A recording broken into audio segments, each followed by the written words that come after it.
In rural Shropshire, close to the border with Wales, is hidden the most fascinating of historic homes. Today, I am at Pitchford Hall, and Pitchford is considered England's finest Elizabethan half-timbered house. It was actually lost by the family in 1992.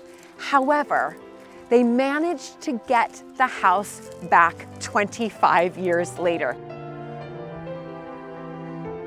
This is an extraordinary story of heartbreak and stoic determination.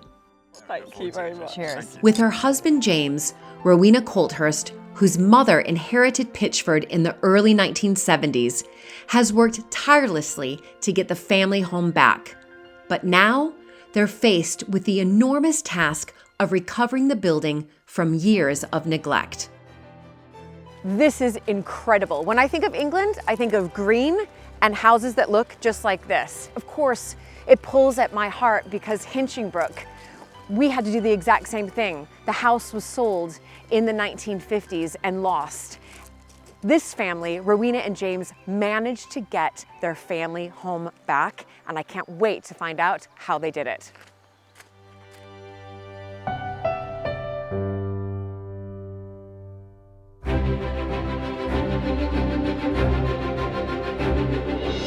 When I married into the British aristocracy, it was the start of a wonderfully exciting journey. But it was also a little daunting. I became a Viscountess, and for an American girl from a small town outside Chicago, that was quite a shock. I live with my husband Luke, heir to the Earl of Sandwich, and our family at Mapperton House in Dorset.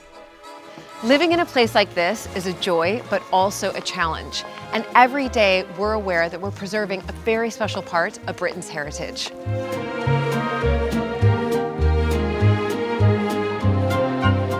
Mapperton has opened up an extraordinary new world for me, and I can't wait to share it with you all.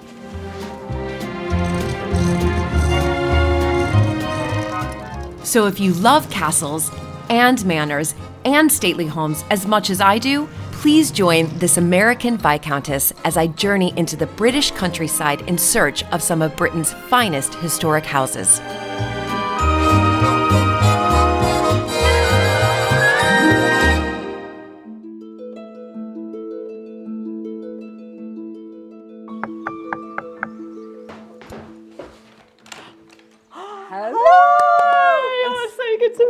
So nice to meet you, so nice to meet you. Hello, I'm Julie.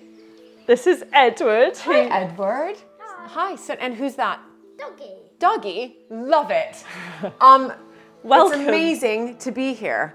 Are you going to show me around as well? Yeah. Yep, perfect. Oh my goodness. At the heart of the house is the Great Hall, where Rowena vividly remembers her mother's presence and tells me how the house was lost to the family in 1992. We used to have a settle here where my mum used to love sitting. She'd be draped in cat, sitting there as close as possible to the fire. And that was basically a roaring of laughter, smoking lots of fags. I mean, absolutely outrageous. She was such a character. Oh my goodness. I can picture her there right now. That's amazing. So you obviously grew up here. And then in 1992, my parents just literally, it felt like overnight, suddenly told me they had to sell Pitchford, and my mum was the first person in the entire history of Pitchford since, you know, the medieval times to ever have to sell. And so it was absolute disaster, but they were Lloyds of London victims, yes. Both of them, same names in the disastrous syndicates. I mean, it happened so fast, I couldn't believe it. Oh my goodness. So when they called you and told you, well, I mean, do you remember that feeling? I remember it so well. I mean, James would tell you as well, I was sitting on the windowsill in floods of tears. And the incredible thing was my husband is just as passionate about Pitchford as I am. Obviously, I was lucky enough to grow up in this idyllic house, but he immediately is a very positive person. He took me to this old oak tree and we made a vow there and then that we'd try and do everything in our power to get the house back again. Oh my gosh. And it took us 25 years of trying to get the house back, and here we are. And here we are. Oh my gosh. I mean, Rowena. And to see Edward and Serena and Georgiana growing up and having the wonderful opportunities that I used to have, yes. That's what really moves me. And people have been unbelievably positive, and it's such a story of hope, and it's been the most incredible experience. Oh my goodness. So you spent with James 25 years doing everything you could Yes. to get this house back. In 1992, after valiant efforts to try to save Pitchford Hall for the nation, including debates in the Houses of Parliament, nothing could be done. And in September that year, the hall was sold. So there was all the contents had to be sold. So Christie's were kind of all over the place, like putting stickers on all our things. James and I were here taking stickers off. Meanwhile, my parents have completely distraught and have gone off to Mexico. I mean, it was just appalling. Oh my goodness, Rowena. The house got sold, and in 1992 was probably the worst possible time to sell a house given the sort of state of the economy and everything. They sold it for under $1 million, like 700,000. I mean, nothing. They also had to pay back every penny we'd ever got for the roof, the 200,000. My dad had, English Heritage gave us an amazing 80% grant for the roof. We had to pay that back. And then all the contents got sold through Christie's. Through Christie's. And who bought it? So in the end, there were a few people who were interested, but the best option my mother thought was this Kuwaiti princess, because at least she had lots of money and she talked a good game in terms of wanting to do lots of things to it. And she was, of course, interested in the stable yard, but she really wanted to loves horses, not houses, is my suspicion. Yeah. Right. So she was here really for the stables. She really wanted the stable yard because she had an Arabian stud farm, and that was the thing that was really important to her. So she didn't want the land. So we kept the estate. She had a ridiculous situation where we had all the estate, 1,000 acres or whatever, but minus the house. From the moment the house was sold in September 1992, Rowena and James vowed to somehow, one day, get the house back. I really hope my mum would be happy to see us here today. Oh my gosh, she must be, jumping up and down for joy in greener pastures. I mean, that is what a story that you got. I mean, but just the determination that you and James had to get this back. Pitchford traces its roots as far back as the Roman period, and you can really sense the layers of history here. Out on the estate, there's a special place where Pitchford derives its name. So basically this is the kind of most incredible thing. There's a natural phenomenon of pitch, like black sticky bitumen, you won't believe this, seeping up through the ground, and that is why it's called Pitchford, because when I show you this incredible pitch well, it's next to the forge, and I was always told that it's a sacred place, and that's why there's this incredible aura of goodness around Pitchford. Oh my goodness! Here we go, this is the pitch well, but it's so cool. So I still get excited by this every time, and I've done this thousands of times. This is the pitch. Wow. Basically this. Yes. You're going to see. Look, can you see? Can you see? There's so much of it. There is. Don't you think this is crazy? And it's just. And if you smell it, it smells oil. Oil. Yeah. That's exactly right. Natural oil. And they think that. So there is a lot of Roman stuff around here because we have a Roman road going through the estate, and we're part, a tributary of Watling Street. Right. And they think the Romans would have got so excited when they found this pitch that they might well have built a temple under the church. So we don't know for sure. So that's another thing to be discovered. Layers of history. Yes. And so there we are. This is the pitch well, but is the pitch everywhere, or is it just here? Just here. Just literally here. This is it. I'm always fascinated by how these houses have their names, the origins of them. And so the pitch there, and then we're coming up to the ford here. The ford, and then there's the Pitchford family who were here in the medieval times, and the Pitchford church was built by one of the Pitchfords, and the Pitchford medieval house is under the Tudor house. And there's a crown post in the attic that I'll show you that proves that it's the medieval house that the Pitchford family used to live in. So we feel very much that they're an incredibly important part of the... Of course, well, is of the story. So underneath the house that I see now, this Elizabethan half-timbered house, underneath is the medieval. The guts of the, a proper kind of open fire, the classic medieval hall. Wonderful. Yeah. And then when exactly was the house that I'm seeing now, when was that built? Yeah, so my understanding, so there was a rich wool merchant called Thomas Otley. So in those days they could make incredible fortunes in wool, believe it or not. And he bought the house, in the estate in 1473, but obviously didn't start building the house really until about 1549, I believe he started.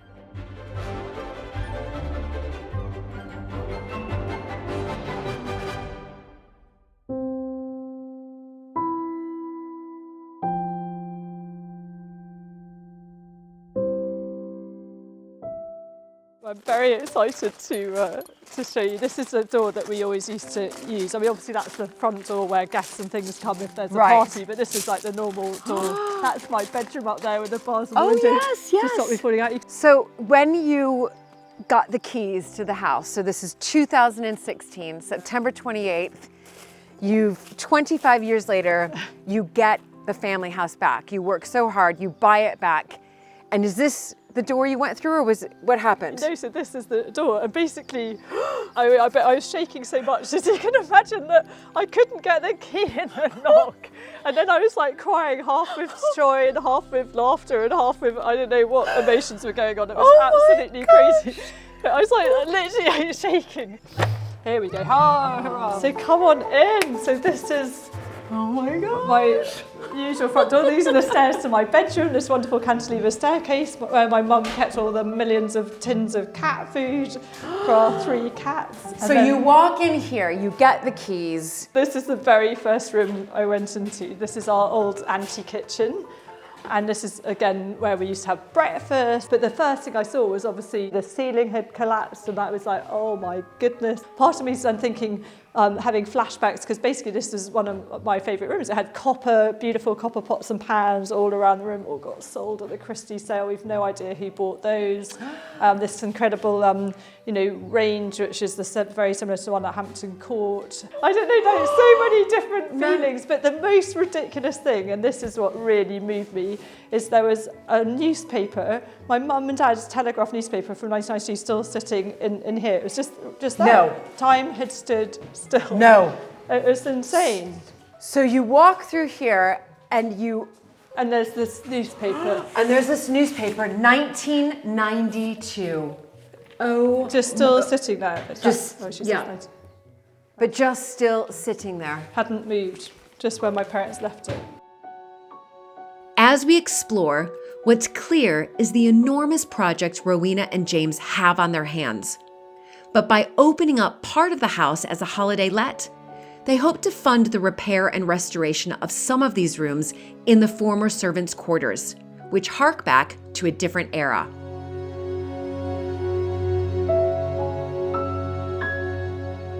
There would have been gardeners and butlers and fishermen. Yeah, of course. Any number of incredible maids and wonderful people. This was the luggage room to the left here, just an entire room just dedicated to suitcases.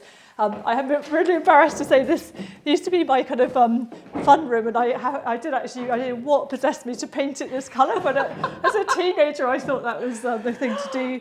So you painted this bright red colour. How old were you when you painted it? Oh, when I was about 13 or something. I thought it was super cool. I had my record player up here. Fantastic. So this was for you growing up. What did this room represent?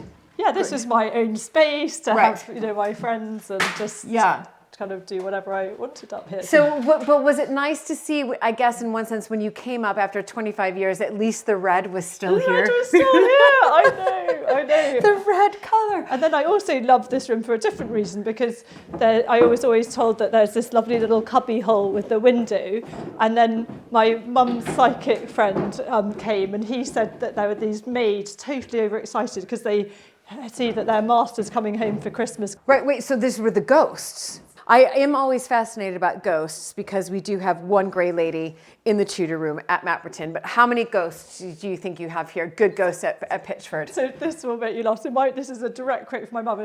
She was told that the entire house was stuffed full of ghosts, and they were all very lovely ones. And they were all very lovely ones. Edward was seeing ghosts. I have smelt. So my step-grandfather smoked these incredibly pungent cigars or cigarillos from Latin America. And so very often you get a whiff of the smoke. So I've totally smelt that, and that got really excited when I was 13. I smelt the smoke, and then you go running off to tell someone because you're so excited. By the time you come back, nothing. Nothing, right. And then Edward, I was in the Great Hall when you saw. Well, tell Julie what you saw. Well, the first time I saw a ghost was when I was about 4, and like someone who was doing work on the house had like just left. And then I saw this black figure, and I was like, I said hello to it, and like, it just paused, looked at me, and then like just carried on walking outside of a door. And it looked like Darth Vader. And then you thought he was a bit rude because he wasn't talking to you. I remember that. For some reason, like ghosts don't come where there's like for more than like one person. I mean, that's what they usually like to do. I mean, they're walking around when like there's no one there because they know that no one's going to see them. Right, exactly. And then maybe they think of like children as won't get as scared, so they come out, whereas adults can get, I think, a little. Yeah, I think you're right. It's a good theory. Quite shy. Yeah, that's a good theory. So, Edward, do you ever come up here and play a little bit of hide and seek? Or Nope. Nope. What do you think of the red color that your mommy painted when she was 13? So embarrassing. A bit too red. I don't know what possessed me. I think it's brilliant. I thought it was so cool at the time. But where are we in the house? Obviously, the servants used to be the servants' quarters, but not when you were growing up. Yes, it's really the Victorian wing, and the way I would best describe it is the classic Tudor part is an Elizabethan E-shaped house, and then they added a servants' wing on, and it became an F-shaped. So how many rooms in the house are there? Yeah, it's an excellent question, and I think it's partly a subjective answer, but I'd say maybe like 40 or 50 rooms, but now there's 52 because I discovered 2 more rooms, which I didn't even know about when we got the house back and went round with the children because they obviously wanted to see every single room and explore every inch of Pitchford.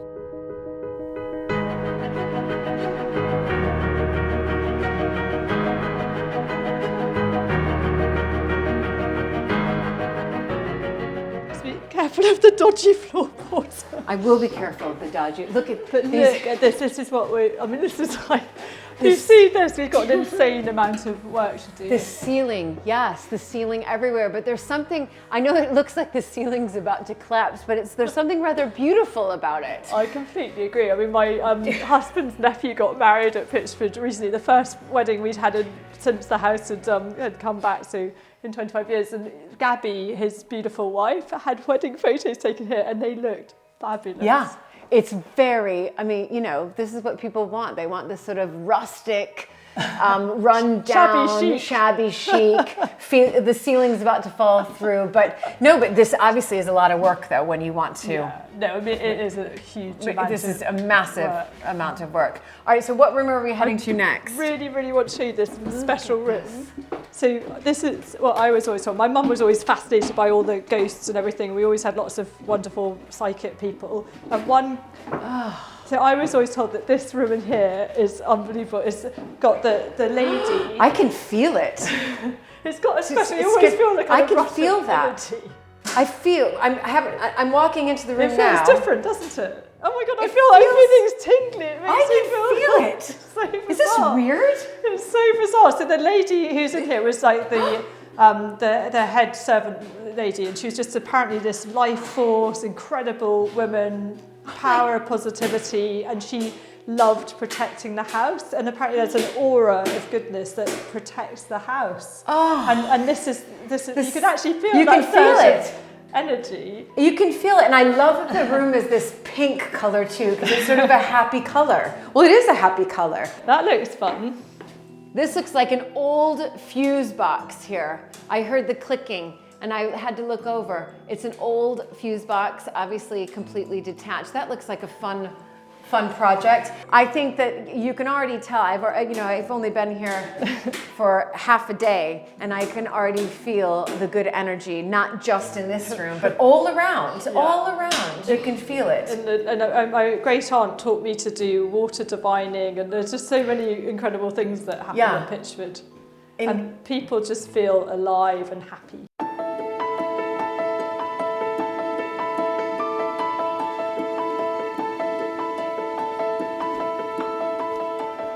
I'm just about to meet Rowena and James, and it's a beautiful day. I can see that they're waiting for me there. Oh, they're so lovely. They have some wine waiting for me.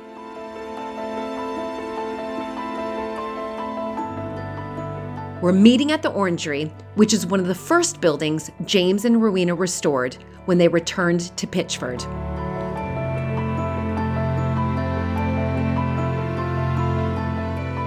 Can I first, I'm gonna do lots of these, so I'm gonna do one right now because I feel really honored to be here, I have to say. And just, your story is, I mean, it's one of a kind, remarkable story. And it really sort of tears at your heart when, you know, when I was walking around with you today. Yeah.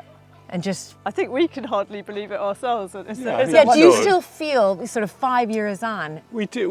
You still kind of pinch yourself at times and think, look, you know, it's been 5 years, but that, you know, I think it's really important to have that sense of excitement and keep on having that sense of excitement.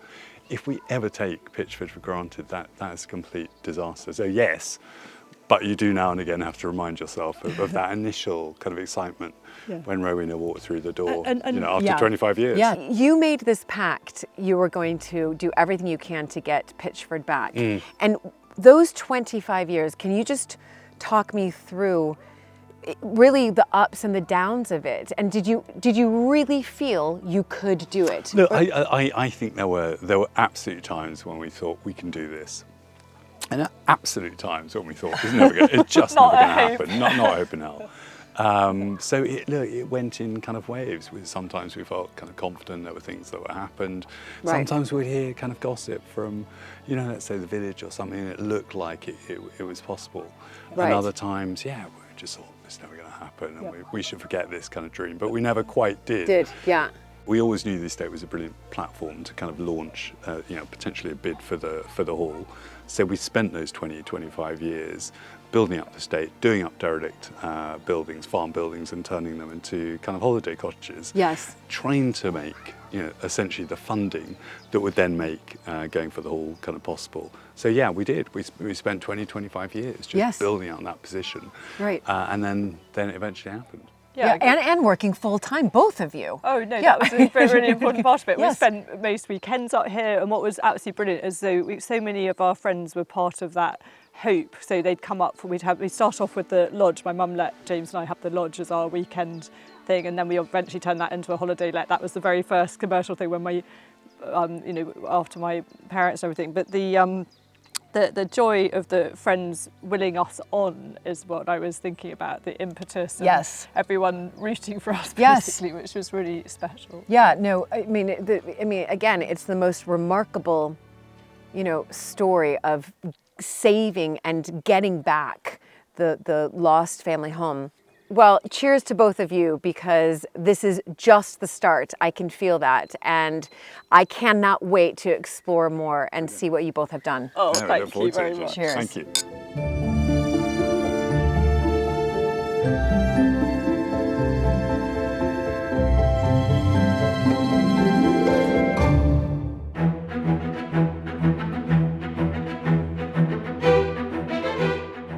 Pitchford Hall, to me, is the most remarkable story I've ever heard of a historic house being saved by the family. I mean, it's inspiring to hear James and Rowena talk about the 25 years that they took and worked towards getting the family house back is inspiring in itself. But now they're on this different journey, and it's about getting the treasures back, but also making sure that this survives for generations to come. What they have done to save this historic house, it will be talked about for years and years to come.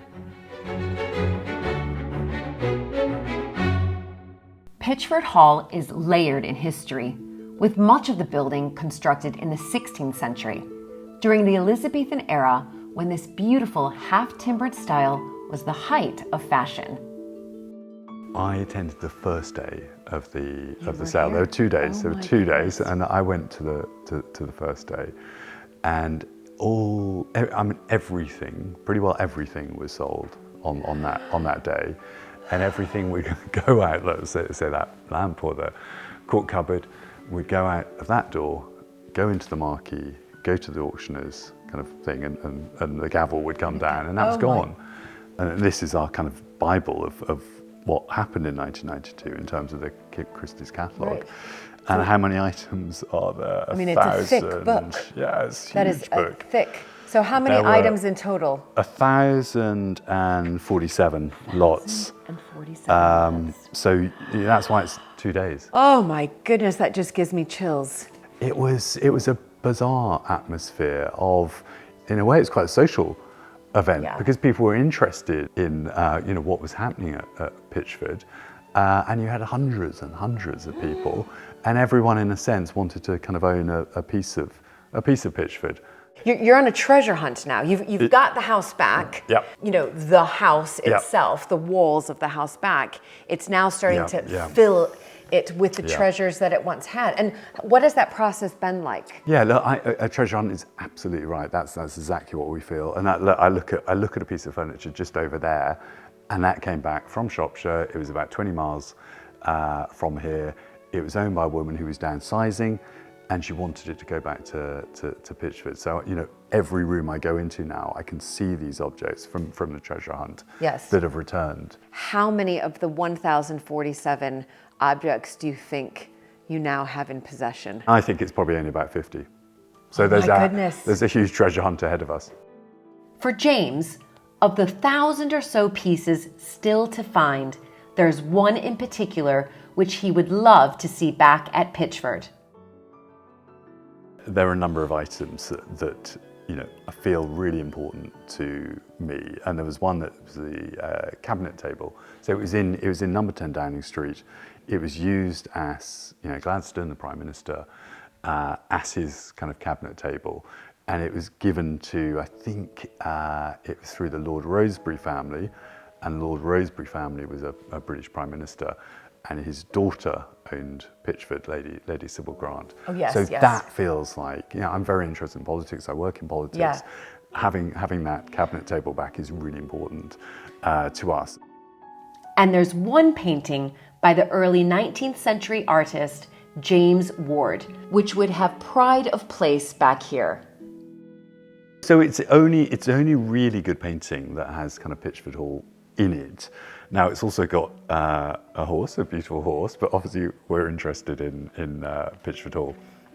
And this is it, in the Christie's catalogue by James Ward, painted in 1822. I assume, and I'm not sure if the artist ever came to Pitchford because it's a slightly different landscape, but I assume he kind of romanticised the landscape. But the importance for us is just a wonderful picture of Pitchford Hall with the smoke kind of billowing out of the many chimneys at Pitchford. Yes, but this horse, this is for me, this in one way or another represents the Kuwaiti princess. It does, it's so true. And it's all of a sudden the horse is looking on. Yeah, it's startlingly, it's incredibly ironic because it calls, the painting is a Bear Arab horse, and it looks exactly like the horses that the previous Kuwaiti owner had at Pitchford. And you're absolutely right, it's looking slightly askance at us. As word gets out that James and Rowena are on a treasure hunt to restore the family collection to Pitchford, people have come forward with some of the pieces sold in 1992. And there was one particular lady who said, look, I've got the painting, let's work towards you kind of getting it back. And these things take time. Yes. They're not necessarily easy. And the funding wasn't there. We didn't have the funding to pay for that painting. And amazingly, I did during lockdown, like you did. We did a few kind of virtual tours, and there was a man from Texas, from Houston in Texas, who we did a virtual tour with, and I mentioned the importance of the Jenkins and Barb painting to Pitchford, and he said, "James, I'll buy it back for you." No. Yes. And you've never met him? But he just said, look, James, I'll oh my goodness, I'll give you the money. That just gave me chills. That is incredible. So where is the painting now? We are going to hang it. Hang it? Yeah. Okay. Is it here? Yeah, it's in the porch. So I get to, can I help a little bit? Yeah, no, well, I'd love you to. I'd love you. Hey, we need it. It's quite big. It's quite a big painting. I am so happy I'm actually here on a day that, you know, a treasure gets to be hung and be seen. This is it, everybody. The moment has arrived. One of the big treasures is just about to come through the door and we're going to hang it. And this is so exciting for me and for James and Rowena. An incredible, incredible story of a treasure being recovered. Yay! Here it is. This is so exciting. Oh my gosh. Here we go, Julie. Wow. Holy cow. Oh my goodness. How do you feel, right? Well, look, we've spent, 5 years trying to get this painting back in to the hall, and it hadn't been in. This left in 1992. Okay, we're just going to hang it in the drawing room. Yep, in the drawing room. Very gently. Beautiful. Oh my gosh, it's giving me chills. But it's such a prominent painting. It is. Okay, shall I? Take one of those steps and that in there. Yeah. Other one. I might learn something here as well, how to hang. Well, Rupert's the expert, and has helped us kind of hang all the paintings in the house. Now, do you want me to help at all? Do you need me to hold anything? Yeah. Yeah? Just stabilize it would be Okay. Let me just great. Here. Thank you. Yeah, of course. Ready? Yeah. Let's see.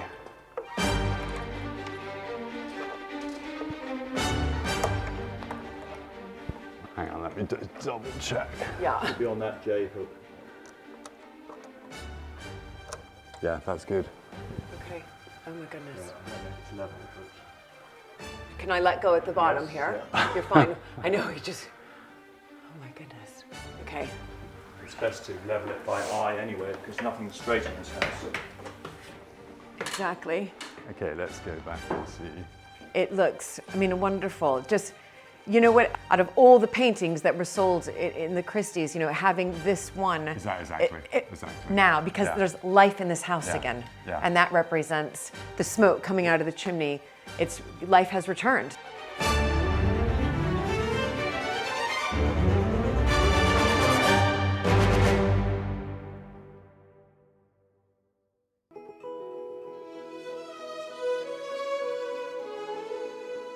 Then, I meet up with Rowena to visit someone very special who has kept the spirit of Pitchford alive for over 30 years. So we're heading off to, is it Violet? Is that right? So this is the North Lodge where Vic and Vi, very, very sadly, Vic unfortunately died quite recently, but we were so fond of him. But Vic and Vi have been here forever. They're absolutely salt of the earth, the most wonderful people. She's like my granny. And they used to look after us in the good old days when we had Pitchford. So they know my mum and dad. They call my mum Mrs. C, my dad Mr. C, and they're just brilliant. And I can't wait for you to meet Vi because she's such a character and she knows everything about the ghost, my parents. She's fabulous. There's Vi, there's Vi. Oh, hi Vi. This is Julie and this is Vi Roberts. Hi. So nice to meet you. I've heard so much about you. We were just walking I hope down. it was good. It was all good. Oh, good. How long have you been here at Pitchford? Since 1989. Okay, right. So you've seen it when obviously Rowena's parents were here. Oh, yes. And then 3 years later, 1992, it was sold. And was that? Do you remember that happening and what was going on? And it was horrible. Yeah. Over those 25 years, who was looking after the house? Vic and Vi, they were the custodians. You were the custodians. So you would go in and do what you could just to make sure that it was still standing, really? Well, we couldn't do much because there was no furniture in there. Right. So there wasn't an awful lot we could do but fight dust. Fight dust. And that was a continuous battle. Yes. But apart from that, we kept the rats out and we kept the mice out. And, but it was deteriorating rapidly. We could see it. It was breaking my heart Yes. to see it falling apart. Yeah, I kept saying to For God's sake, raise the money and buy it back. Right. Did you think that that was possible? Did you think? Because when I was speaking to... Oh, I knew they would. You did, you did. I'd got faith in them. I knew they would. So how is it now just having Rowena and James's children around? So you've got Edward, Serena, and Georgiana. Is it feeling like, because of course it feels like it's back to life, but for you, having seen these changes, the sadness of the cell of the house. Yes, but you do, you look positive now. Yeah. That's gone. Yes, yes. I want to ask both of you, and it would be interesting to see if it's the same or if it's different. But if there's a room in the house that is just your favorite room. I know I have one at Mapperton. Mine is actually a loo. I love that. I love that. I'm obsessed with the Thunderbox loo room at Mapperton, and I think it's because as an American, we don't really have Thunderbox's loo, but all in that loo we've decorated with all of the Earl of Sandwich Brilliant. painting, well, sort of pictures if you like. Yeah, but is there a room in Pitchford that holds some great memory, fond memories for my you? kitchen. Kitchen. Definitely my Because kitchen. I took you, the oven, the two ovens are still there, and I can still picture you making all that amazing food, and that terrible time where the whole thing roast fell on the floor. What happened there? That was a disaster. Ponce beat me to it though, didn't he? The Labrador. The Labrador grabbed hold of this leg of lamb and took off with it. It was a nightmare. Luckily, I'd got another piece of meat in the fridge thawing out for it the next day. And I had to grab that and tell them lunch will be a little late. For me, I think it depends what mood you're in. I mean, I love the attic, and sometimes if I'm in a contemplative mood, I'll go up there, or the great hall with that roaring fire, it's fantastic, or obviously my bedroom, my parents' room. I find it impossible to give one room. It's so true. And the Life Force Lady room, I go in there, I love that one. Yeah. I love the whole house. I don't You've know what to forced say. Yeah, no, okay, well, don't. But you've given some great examples. I know it would be so hard. I think for me, because if I were to ask my husband the same question, if he had to pick a room, I think he would choose, like you, it just depends on the mood that he's in, because he grew up in that house. And what do you feel would be, I guess, a hope for you, and how you would see Pitchford in the future? It's going to go from strength to strength, there's no doubt about that. But I don't suppose I shall still be around, but I'd love to see that little boy taking over here. Oh, bye. Oh. Yeah, I won't be around, but I'll be looking down. Oh, bye. Now I got tears in my eyes. Oh, Yeah. but you will be around. You'll just be in A different place. a different place, Yeah. but you'll still be here. Yeah.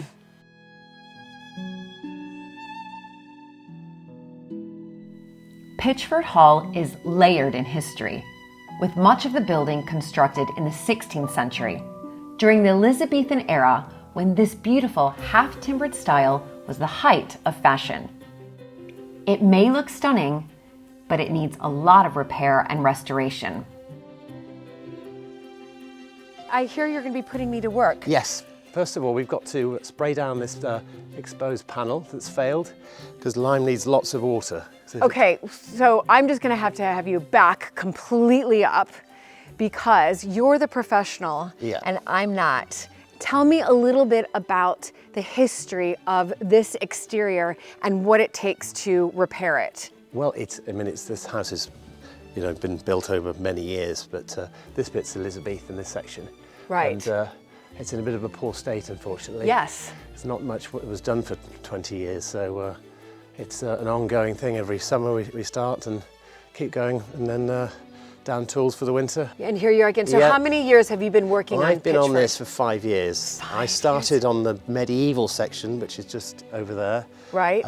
Which has been turned into a holiday let. Yes, yes. So it can pay its way. So you're now on the Elizabethan part of the house.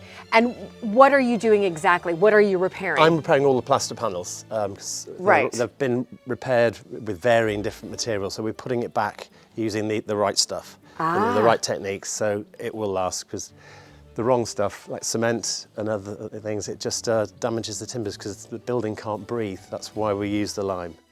It would have all originally been lath. The brick infill was just done because it was easier. Now It's less explain to me time-consuming. lath, because The lath is a wooden cut or split, and it's timbers like such as beech or oak. That's split, and you leave the small gaps. Right. And then you press the plaster in. And Yes. The plaster falls through the back, and we call those snots. Okay. In the trade, so they droop through, and then once it sets, that's the key. It goes rock hard. and it goes rock hard. And you build it up over layers. Right. Whereas the brick infill layer was done much later because it's easier. Because each slat has to be nailed in, and it's so. But the problem Right. that you have with the brick is it puts a lot more weight on the building. So you're here on the Elizabethan part now. I see you've got, that's the lath there. That's original. Because they are just hand split sections. So you today, and well, for the past Yeah. 5 years, you're taking off the paneling Yeah, that's failing. that's failing. And where the wrong materials have been used. Big question for you. Do you call them panels? Yeah. Yeah. How many panels have you restored so far? I did the other side as well, hundreds. Yeah, hundreds. And how many more do you have to go? Thousands. Yeah, it's a lot. There's a lot. It's all over. But we're just prioritising the stuff that's really failing, that's letting water in. So you will repair all of that? No, you will. Are you going to put me to work? Yes. Okay. So what do First you thing need to is- do, and what do I need first thing, to do? Lime needs lots of water because it's not like cement, which is a chemical reaction. Lime reacts with the atmosphere. So Okay. it needs to stay wet. So my first task is to dampen the area we're going to be working on. All of it. Yeah. Inside. So I can definitely see through here. I Yeah. can see the interior wall, right? Yeah. And then the space in between. How am I doing, Nick? Good. Yeah, just make sure you get the edges of the timber because Oh, yeah. it's very dry timber and that will suck the moisture out of the plaster as see. it goes in and dry it out too quickly. And what about the timber on the That's inside fine. there? Just leave that. Don't worry Okay. about that. It will get wet, but it'll dry. Okay. Okay. I see. Then it's time to prepare the lime itself with one key ingredient which will help fix it to the timber. Yeah. Well, lime's it's pretty strong, but we want to bind it together, and the hair, all the fibres, give it its strength. So even if it cracks, like you can see all these cracks, it won't fall out because there's thousands of hairs in there that just. It's like Bind it it's like together. fiberglass. So it's the Right. same sort of principle. So Oh here my we go. This is a lime plaster Okay. that was made from lime putty Yep. and sand, and then this is the hair here. This is I had you get it in I these. had no idea. You get it in these rounds. This is Chinese yak hair. Okay. Well, it's goat hair, horse hair, anything's good really. So what you have to do Yeah. is sprinkle it bit by bit. Oh my goodness. So if you want to, and then you have to hand turn it. You can't mix it with mechanically because the hair just binds round and you end up with a big like a fur ball. And how do you know how much hair to put in here? Obviously a lot more. Yeah. You tell me. And can I just ask you now that we're mixing, how did you get into this line of work? Because, you know, the thing about I've been these doing it, historic houses yeah. is the craftsmen. And you're far and few between these. Well, I know. The thing is, I specialise because I just love old buildings. And Right. perfect place to work. Perfect place to work. Yeah. We forget all these wonderful traditions and the way that things, you know, were made, you know, I think we're hundreds ready of now. years ago. Scoop a little bit up. Yeah. You just get it on the trowel and you press that in gently. Because what we want to do, we want to press this through the laths so they form those snots, as we said. Yeah. And then just. I keep have going. to have you watch. You have to do it first. I've got to see Okay. this first. Right. I cannot do this by myself. So I'll just get a little bit I on. cannot mess this up. Or I'll never be asked back. Oh my goodness. So I just wiggle it on. And it's the first bit you press in. So it's almost. So I know that that's gone through there because it's only very thin. And then we'll add more to that. Okay. The plaster can't fall through because the hair is attaching it to the rest of it. the rest So even of when it. you've got big gaps there, it will fill it. Oh my gosh. So once we get it like that, we'll then build it up just a few more mil. And then you have a different type of plaster goes on the top. And how long does it take for this to dry? Well, it's not the drying we want. Oh. It's the chemical process. We want the carbonation to happen. To happen. So I'll be able to top coat this maybe in about 3 or 4 days. Right, right. So we'll cover it with a sheet. We'll wet the sheet too because we don't want it to dry. Because if it dries, it cracks and it literally will start to fall out. Start to fall out. Yeah. I see. All right. This is why people use cement to cut corners, because it goes off in a few hours and it's hard the next day. Right. Whereas this takes 3 to 4 days. You can't rush it. Right. Right. So I'll hold that. Okay. That's your. Okay. Oh dear. Okay. Don't worry. I can't mess it up. I'll put some on your trowel for you then. Okay. This is, I have to say, one of the most exciting things I've done. I know that sounds crazy. So, like I said, just tilt it up when you get it on there. Just. And go up above here. Yeah. Tilt. Yeah. And just Push it up. gently push that up. That's it. Perfect. All right. And that's it. And you keep adding. Okay. And you build up the layers. It's, it's wonderfully soft. So do you want me to go up? Yeah, keep going. This is so much fun, but thank goodness I'm under the careful guidance of Nick, who specializes in these traditional techniques. This has got quite a lot of hair in it because we've got some big gaps here, and you can also use it to repair the holes in the timbers. So we'll add even more hair because then this can be coloured and stained to match. It's quite satisfying. It is. It's really satisfying. Sorry, that was a bit messy. No, there's no, messy is fine. Okay. Yep. Okay. Oops. Gosh, I want to make it perfect, but I guess it doesn't matter. Sign your name in it, so put your initials. Can I? Yeah.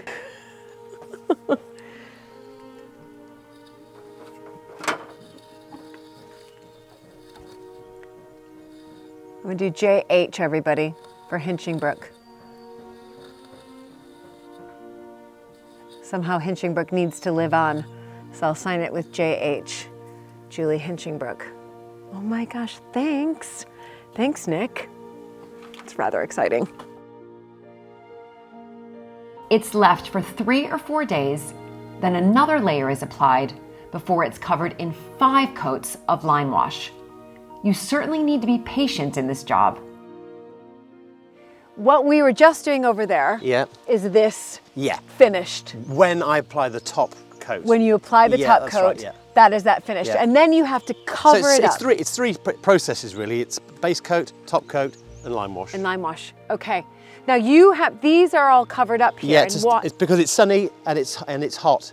Right. And again, it's just like the lime wash because it's made from the same stuff.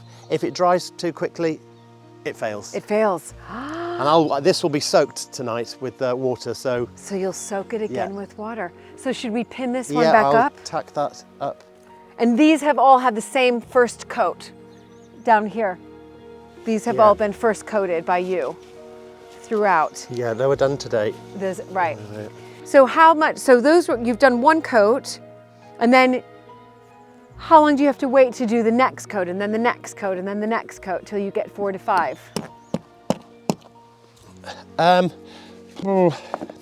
Probably a day or so, 2 days, I would. Oh my goodness. You can tell really, it's no, the elements decide it as well, so you just got to. Right, so it's a long process. Yeah, and this is why restoration is expensive, and that's why so many people cut corners using the wrong materials, because you could do this in cement and have it painted with a masonry paint in 2 days. Right, whereas this is... It takes weeks, yeah. Yeah. Now, I also hear that there's another project that you're working on that has a royal connection. Yeah. Is that right? Yes. Can I come visit you later? Yes, of course. Okay. Yeah.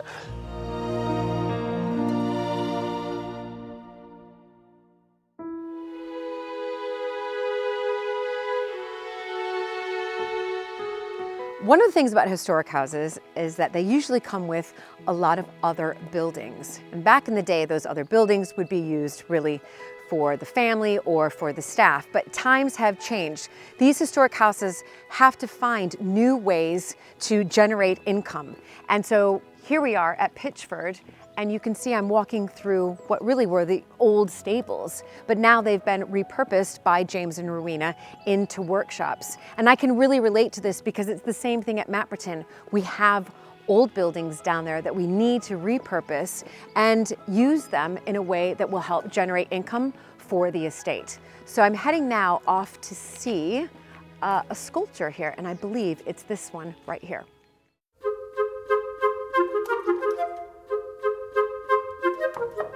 Hello. Hello! Michael, I was told to find you here. I'm Julie. Welcome. Thank you so much. I've just been looking around the stable yard and how it's been repurposed into these wonderful workshop spaces. Yes. I've been here 6 months or less in terms of actually working here, and in that time, all the other spaces have filled up. Right. So it's an incredible hub of people now, and it's just really exciting. You go outside the doors and you bump into the next person, and they're making something, they're creating something. So yeah, it's really filled up, and it's lovely place. Is this your space to kind of create and escape to and create? Yes. So talk me through though the process. It starts with a series of drawings, really. There's a lot of research that goes into the sculpture, both in terms of context, how it will sit in its final position, and also, because it's a Michael, the symbolism and key features that I might want to pull into the piece. So how tall will the final piece be? So the final piece is going to be 1.3 meters. Right. And it's a little bit less than me, so that's quite big. There we go. Yes. And it will actually stand a couple of almost, I think it's about 1.5 meters off the ground on a plinth, one side of the chancel arch for a church just outside of London.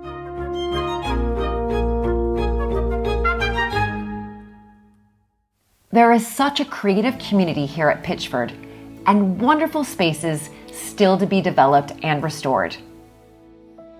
Where are we now? This is where the farrier used to operate. There is talk of getting someone in to come and do and get it working again, but it actually does all. There's a small hole. Look at this bellow. Is that a bellow? Yeah. Oh my goodness. Excuse the scaffold. Oh my goodness. And obviously it was operated by Harry. No. And look at this. It needs tuning, but it does work. Here, I'm going to give Harry's bellow a blow.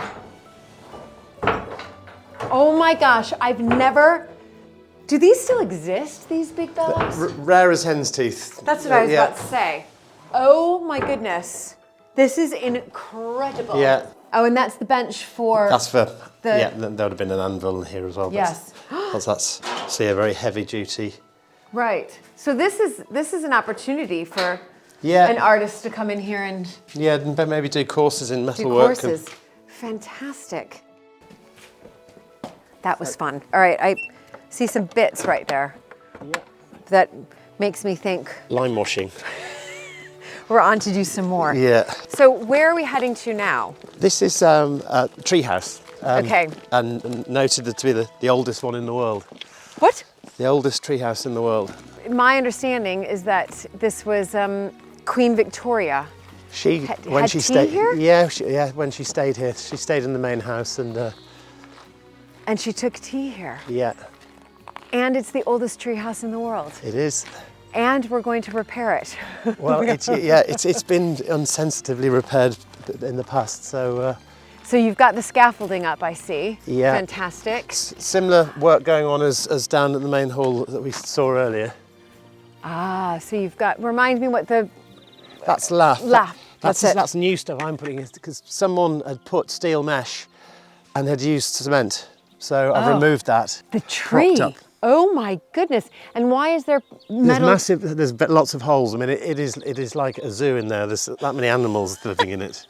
So, and it's hollow. It's grown. It's fallen down. Oh it's regrown. My goodness! But it's still. Yeah, it's a lime tree. Yeah, it's lovely. It has a lot of mistletoe on it last year. It's all been removed. Oh, it's beautiful. All right, should we go up? Yep. Okay. Right. Yeah, I quite like this scaffolding. I feel like I could do some acro yoga on this.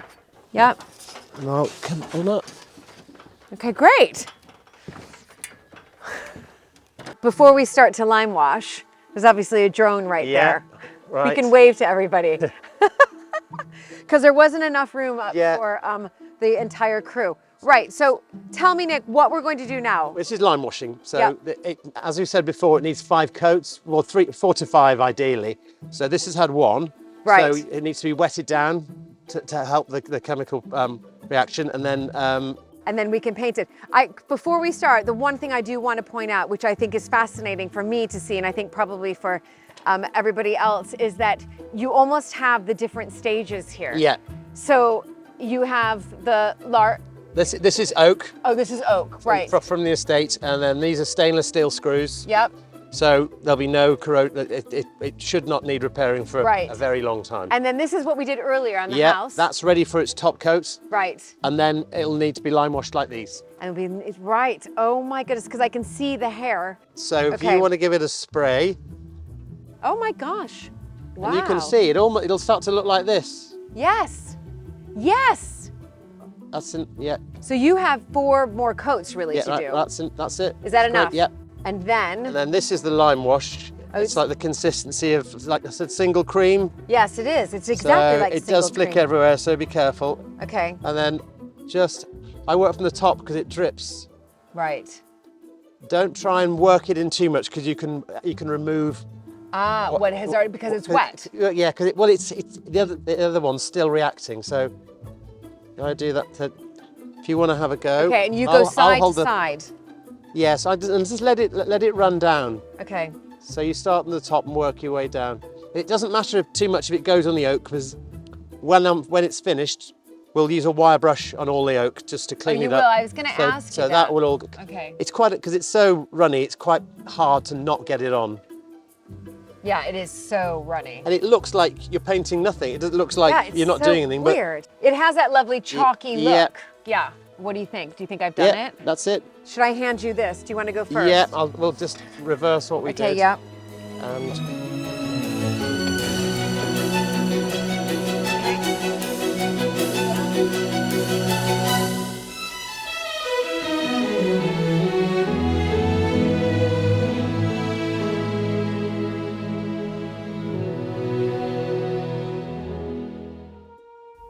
Like many historic houses, Pitchford has hosted the royal family over the years. In 1935, the future King George VI and Queen Elizabeth visited, and back in 1832, the then Princess Victoria spent time here. Okay. James is showing me a very special room in the family wing of the hall where Victoria stayed. I think it's wonderful, James, that you have this big connection with Queen Victoria. Yeah. You know, So she's the second most popular queen, right? That's right. So look, this is where we think she slept.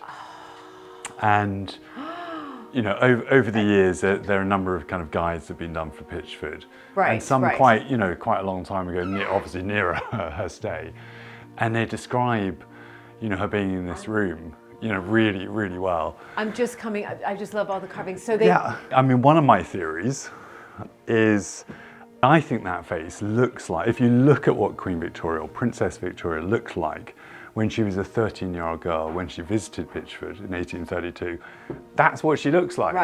Right. Now, so many people think I'm talking absolute rubbish here, but I think if Victoria had visited Pitchford, that's something you celebrate. Of course. And my view is that they have planted this on the fireplace, just as a kind of reminder, or kind of just remembering the fact that Victoria was in this room in October, November, on a cold nights in Shropshire in 1832.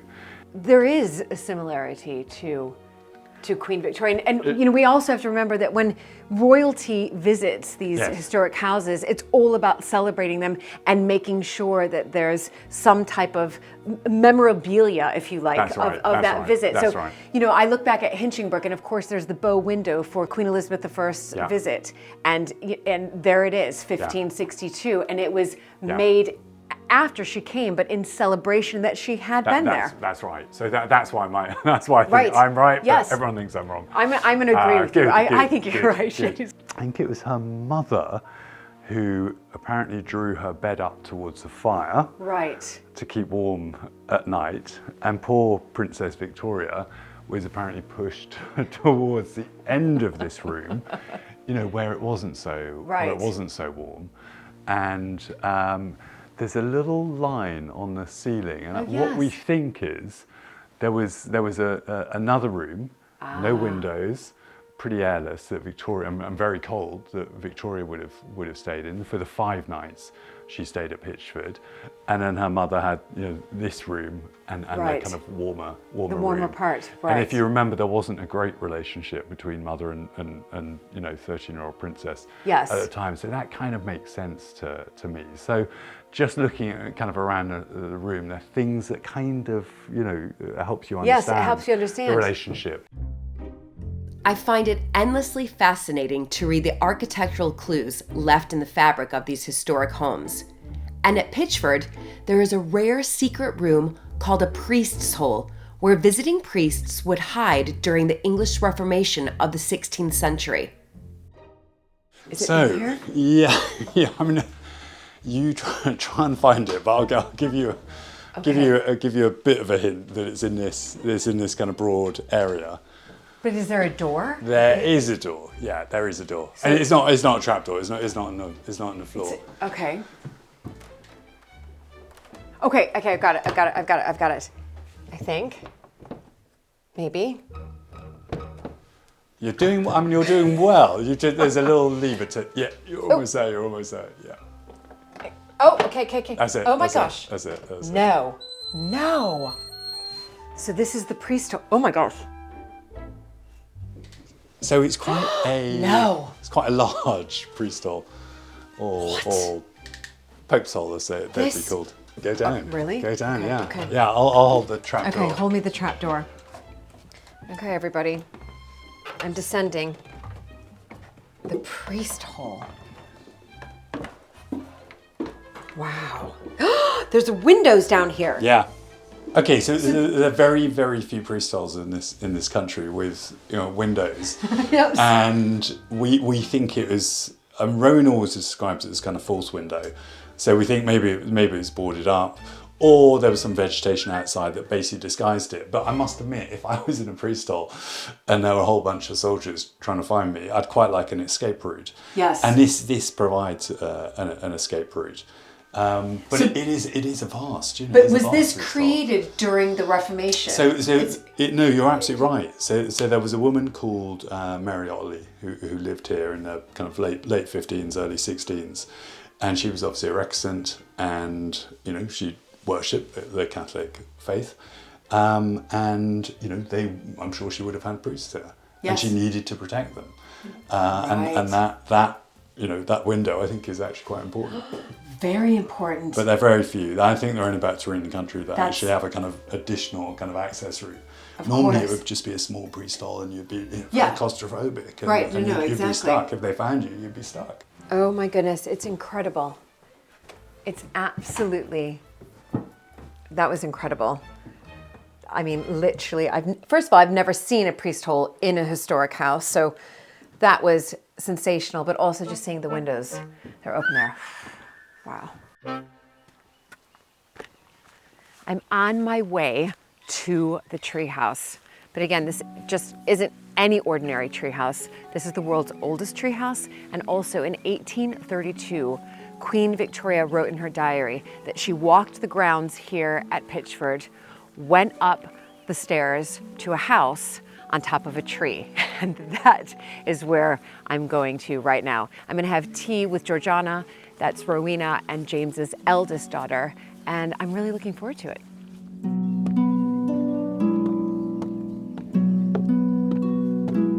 Hi! I gotta give you a hug. I've heard all about you from your parents, and then I also realized that you're the same age as my number 3. I have 4 children, and you're the same age as my number 3. So this is such a magical place. I've already spent so much time here and still lots more to do, but it's a magical place. It is, especially here, up in the trees. I know, it's incredible. So Queen Victoria, she was actually here where we are now. While you're sitting, Queen Victoria was in this area.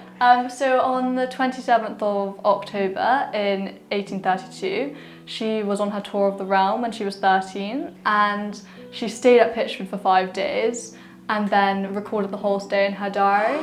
And she describes going up to a little house in the tree, playing the harp with Lady Louisa Jenkinson, who lived in the house at the time, visiting the old dairy, and so it's just amazing to like see into the like life of a 13-year-old princess. So was this treehouse already here? So yeah, this is the oldest treehouse in the world. Right. So it was built between 1650 and 1670, and then it first appeared on a map in 1682. You're kidding me.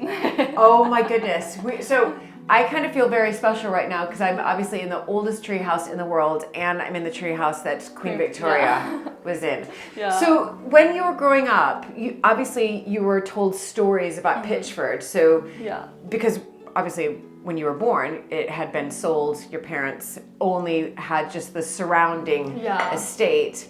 But what other stories, you were told obviously the story of Queen Victoria coming here and that this being the oldest treehouse in the world. But what other stories were you told of here at Pitchford that you can remember before you got the house back? Well, I've always been really intrigued because I would be hearing about this woman called Lady Sybil Grant. And so she was, she lived in the house, but she didn't like the sound of running water and she was afraid of being so close to the graveyard because of the ghosts.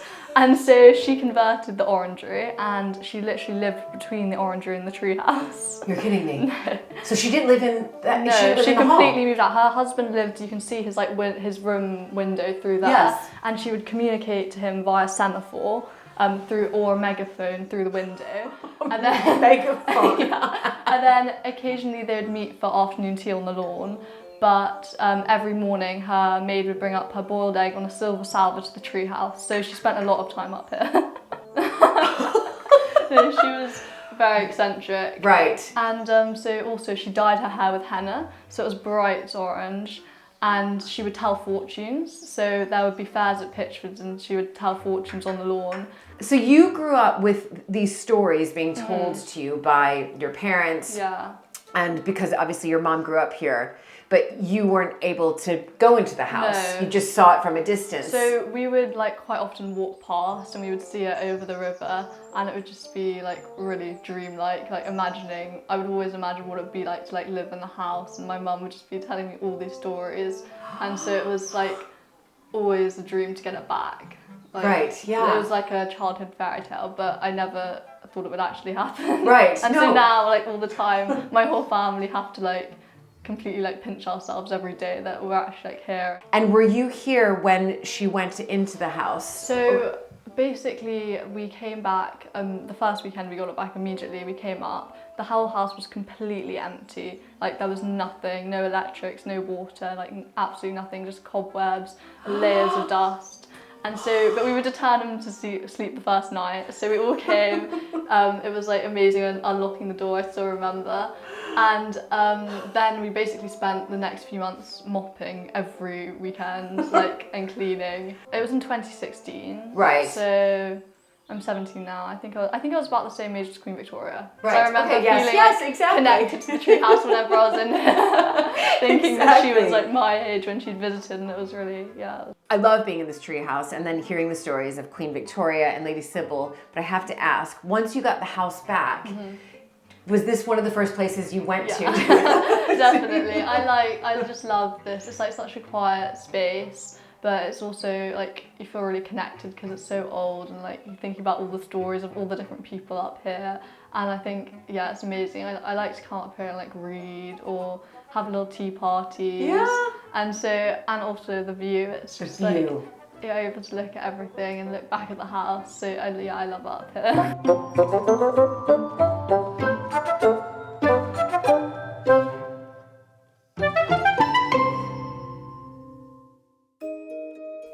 Now, I love a cold water dip. And for those of you who don't know about my love of cold water immersion therapy, Let's just say I take every opportunity to plunge into freezing cold water. At Mapperton, we are restoring the 18th century pool with the generous donations from our patrons of Mapperton Live. And here at Pitchford, Rowena is taking me to the Victorian plunge pool. But just a reminder to always check with your doctor before you go wild swimming. Oh, Ta-da! can't wait. This has your name written all over it, Julie. No, I have to say, Rowena, when you told me that there was a Victorian plunge pool here, I immediately packed this, my swim cap, and my swimming costume, but I'm quite jealous of your swimming costume. You look glamorous. It's fashionable. What is that? It's a Victorian bathing outfit, of course, an antique one I've got especially for our wedding night. In fact, the very last time I wore this, I went for a plunge in the pool, and this is the next time after that. I'm so cute. That is, so this is your first time doing a plunge in a while, Well, right? I'm not so mad about cold water because I'm rather thin like you. But you're much braver than I am. You're a wild swimmer. So it's basically spring fed. So it's literally like the coldest water. So I think it might be even more freezing than Mapperton. We'll have to see what you think. The Victorian pool is a short walk away on the estate. But we think it's built by Lord Liverpool, part of the kind of pleasure garden thing that he absolutely loved Pitchford and made it all singing, all dancing. Right. And his daughter was the one who was friends with Queen Victoria, so maybe they went for a dip, you never know. Oh my goodness. I bet they probably did. She didn't write about that in her diary, but I like to speculate. I'll speculate with you. Yes, I agree. I think this is literally the first time I've been in since my wedding night. Yes! Good, I'm glad I could somewhat inspire you. Georgiana and everyone, they go in loads. But so here we are. I can't wait to show you. It's literally the most perfect kind of oval pool. We've got the plug and Pitchford. This is the perfect plunge pool. It's perfect. Oh my goodness. So the only question is, Julie, would you like to go on the right-hand side or the left-hand side, I think? Well, okay, so I'll go down that step. We can kind of go down together. Remember, it's just a sensation, just a sensation, it's just a sensation, it's just a sensation. That's what I say to myself over and over again. As we go down, we're just sensation and breathing. It's just a sensation and we're breathing. It's just... I'm going to get a yoga lesson on the way past the American Exactly. I'm learning a lot here. Just a sensation, just a sensation, just a sensation. Just a sensation. Breathe. Just a sensation. Oh. Wonderful. Boiling. It's boiling hard. This is the first time I've been in since my wedding night. James, I did it. Now, can you start to feel? Incredible sensation against the You're going to have a nice facial. I've got garlic, green garlic in my teeth. What do you guys think? We did it! Yay! We did have an audience behind, which is great. But do you see how, can you start to feel how the sensation? The sensation starts to come in. And then it's like amazing. And it's beautiful. It's absolutely beautiful. So I think we've done it. Is everybody happy? Yeah.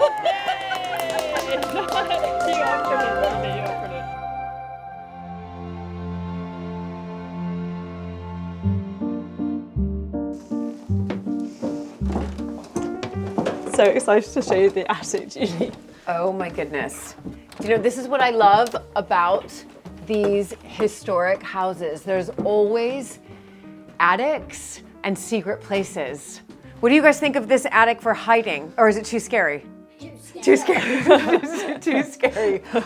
This is incredible. Let me ask first and foremost, when you came back in 2016 and you came up to that attic, was this at least okay, as in? More than okay. I mean, just so good to see it like this, because my parents spent 10 years doing the roof in the 80s, so the one fantastic, my parents' legacy was the house would have fallen down in 25 years if it wasn't for the roof. So to be able to come in here is very reassuring, and the green oak that was here originally, and it's just the guts of the house, isn't it? And as you can see from here, the other thing that reassured me was the bats are still here, and we had a plague of bats in the 80s, so it's nice to see the bats are still around. The bats were still around. I mean, absolutely stunning just to see this, that these have really survived for, gosh, Almost 400 years. Yeah, look how brilliantly they've survived. Brilliant, but it's vast up here. I mean, to think that the servants used to live out here. I mean, there are taper marks. So that's why this was built, for the servants to live up here. And they hung their curtains on these poles. No. So when I see that, I kind of can picture an actual person, you know, Downton Abbey style up here. Absolutely.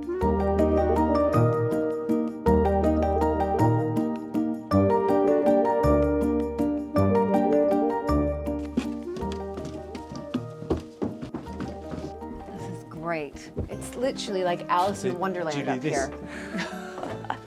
This is the clock tower that's so kind of prominent. You know, when you're on the south lawn and you're looking up to the house, and Edward's just testing it. So this obviously used to work. There's a mechanism which was just here, which is being restored at the moment, and then there is huge kind of weights down there and a pulley system. And the date of, can we find a date? I've already spotted it.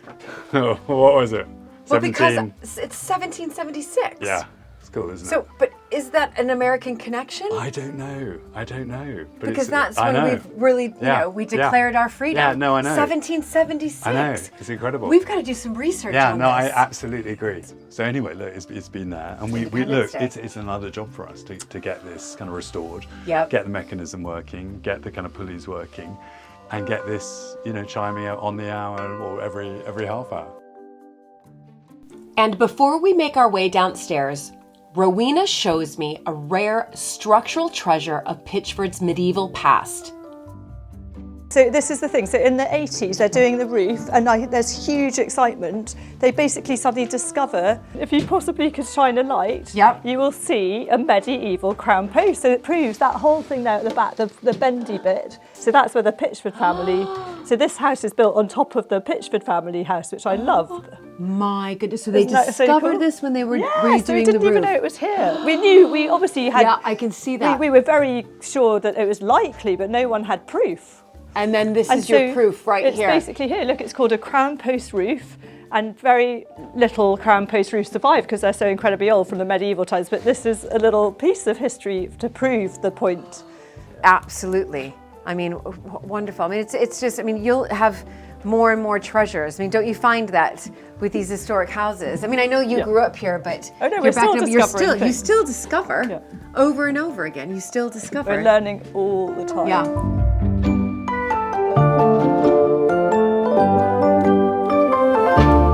One of the first restoration projects the family took on when they moved back to Pitchford in 2016 was the summer house. No small task, as it had completely disappeared under a web of ivy and moss. Well, I can see here that you've repaired this. Yeah, you can also see all the woodwork. Oh, the woodwork. I wasn't going to say anything. That's right, so there's a bit more to do. But this is one of the big restoration projects that you have completed. And what is this called again? Remind me. So I call it the Pitchford Summer House. Right. And it's Edwardian. I think it's Edwardian. Yes. It's probably, we appear in Country Life in 1901 and 1917. Between 1901 and 17, it appears, the Summer House. And all these kind of red sandstone retaining kind of walls.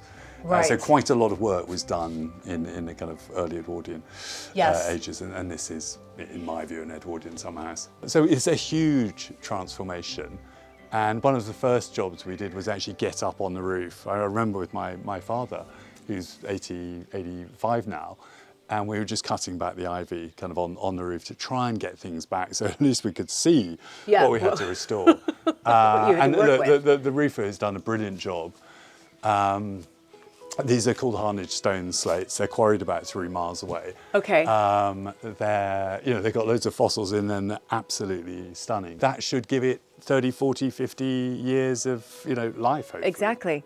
And enjoyment for others. I mean, it is beautiful. But I know that this is not the only renovation that's been completed. Yeah, it's quite a big one coming up. That's right. Celebration. No, there is a big one coming up. And it was inspired by someone who actually lives in a historic house about 10, 15 miles away from Pitchford, called Acton Round Hall. And he knew Pitchford very well when Rowan's parents owned the house. And he came to us about a year and a half ago and said, you need to restore the library. You know, that's your number one priority. And, you know, we've done it. And he came up with a design based on a garden in Hampton Court, a Tudor garden, Right. in Hampton Court, and it's well, you know, you'll see it soon. It's quite wacky. It's quite wacky. Oh my goodness. Okay, I have lots of questions. Yeah, no, yeah, it's quite out there. It's quite over the top. I think it's absolutely brilliant. So when you got Pitchford back, what was in this library? So this was very derelict. It was one of the worst. It's one of the worst rooms in the house, actually. Right. So that was it. Oh my goodness, no. Yeah. Everything was gone, and this is what it looked like in 1992. You know, when Rowan and his parents left it. So, you know, it was a nice country house library. Absolutely. And all the books were sold at the Christie's auction. And then, bizarrely, in the space between 1992 and 2016, all these book cases were stripped out. And we don't really know why. And that's why we ended up with, you know, a room that was, in a sense, a blank canvas, and allowed us to, you know, create this neo-Tudor Gothic library. A lot of people have said to us, if you have got a blank canvas, do stamp your own mark on it. You don't have to inherit kind of everything from other people's tastes, you know, Georgians, Victorians, Elizabethans, etc., etc. So we did feel we could maybe strike out in a slightly different direction, and we felt that, you know, this was a beautiful library, but we didn't really need to go back to that. But it was inspired by this man, you know, Hugh Kennedy, who you know, lives relatively nearby, and he said, this is where I think you should go. And these are fantastic. yeah, I mean, those appeared about 2-3 weeks ago, and we had fun hanging them. Lovely. I mean, they're heavy. Lovely. But here, right heavy. here, and I do see on each of the bookcases, you've got different sort of coat of arms. So it starts with the Pitchford family in the kind of Crusader knight, and then it goes along to the Otley family, the Coates family, the Jenkinson family, the Grant family, Rowena's family, the Colthurst family, my family. Right. And we've even got the Kyoto Princess. Do you? Marked there. Oh my goodness. So we felt, you know, she was part of that line from 1280. So we wanted to, you know, incorporate everyone's coats of arms. Every library needs good heraldry, so exactly. This is outstanding. It's fantastic. So there's obviously a celebration tonight. It's sort of the commemoration or the cutting of the ribbon. It's to thank, you know, the volunteers essentially and the donors. So, you know, a lot of people who've donated money towards getting the library to this state, and a lot of people have donated their time in terms of painting. Yes. So through the winter, you know, those kind of long winter nights, there are about 20-30 people in Shropshire just kind of painting away. Incredible. And, you know, it's so kind of them. So this is a kind of thank you, guys, for being so incredibly supportive of, you know, the Pitchford restoration. Yes. Now, time to join Rowena and the family for some more fun on the water. Here we are. Yay! So You're in for a treat, Julie. I'm really excited because I don't know anything about, do you call it coracling? Correctly, you said it literally perfectly. What is a coracle? And tell me about how this was a part of your growing up. Oh no, absolutely delighted to. So a coracle, as you can see, is an absolutely fabulous, very simple fishing boat. So the essence was, this is an iron bridge coracle, so iron bridge obviously being in Shropshire close by. So it was quite expensive to go across the actual iron bridge, so instead they would have a cheap and cheerful way of fishing and getting across the river. How easy or hard is it to fall in? If you get it right and do the perfect figure of 8, which will be very, very simple to teach you, not a problem at all, not even a ripple. But if you get a bit overexcited and things, then they can tip over very easily, which is really great fun. So I used to have a great time tipping all my friends into the lake in my childhood. But I promise I won't do that to you. Okay. So you know that I showed you the pitch well? Yes. And the natural bitumen seeping up. So of course, look, these are tar-bottomed boats. They are literally, so they come, that's how you waterproof them. So every year we used to, the spring would come out, this amazing weather, exactly this time of year, and we'd retile the things already so they're waterproof, because obviously they start leaking otherwise. Using our own pitch.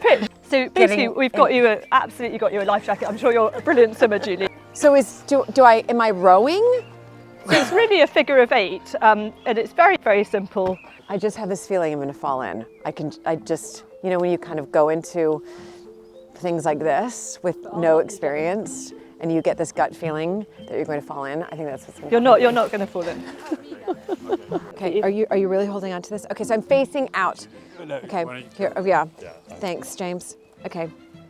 You sit in front, and then you sit right in the middle, perfect balance. Goodness. Do you feel happy? Yeah, I feel happy. Okay, now, so are you balanced? I'm right by Are you balanced?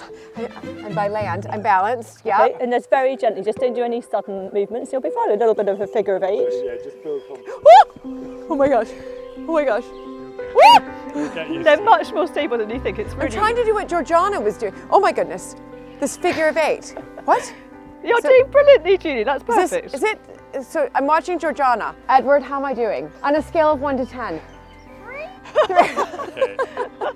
Exactly. Maybe you get in and show. Okay, let's have a little, you're doing brilliantly. Going in circles here. I mean, I got out here, so at least I didn't stay there going in the circle.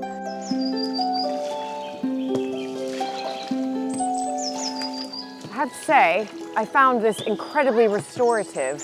It's wonderfully soothing.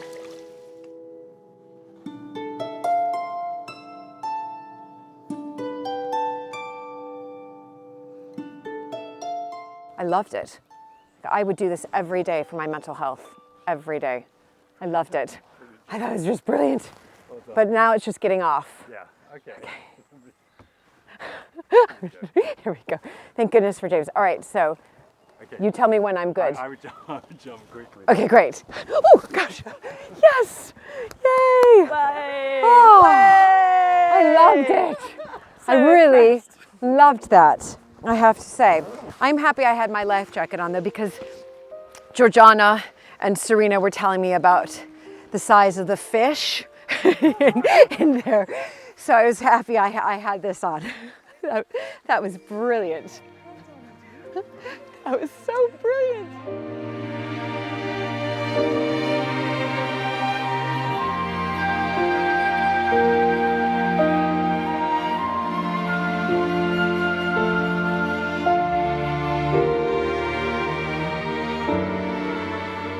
What better way to end my current visit to Pitchford Hall than to join the party celebrating the restoration of the library? Just walking in here, you can't help but smile, because really this is Rowena and James's mark on things. They walked into this room in 2016 and it was wet and damp and empty and a clean slate, and they thought, rather than putting it back to what people expect us to do and what it used to be, let's create something that people will talk about. And that's what you want. When people come to these historic houses, you want people to leave talking about something. And I'm definitely, I definitely will be talking about this, and I bet you will as well, this extraordinary library that has been commissioned. And for me, the pieces that stand out are the chandeliers. I love the chandeliers because I love the contrast of this sort of very dark red and gold yellow with the blue and the yellow as well. And it's really rather wonderful. We raise a toast to Hugh Kennedy and the King Henry Library and everyone who helped. Thank you so, so much.